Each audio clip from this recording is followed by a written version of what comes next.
How to fix Minecraft launcher error 0x803f8001 on Windows. 1. Ensure Windows is updated. 2. Restart your Windows PC. 3. Sign out and then sign into Microsoft Store again. 4. Check and correct the date and time settings. 5. Remove and reinstall Minecraft launcher. 6.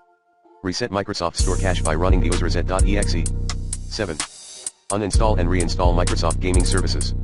Commands are: get apps package Microsoft.gaming services, remove apps package alloser, start ms Windows Store //pdp / productive equals 9 mwpm2 cqnlhn.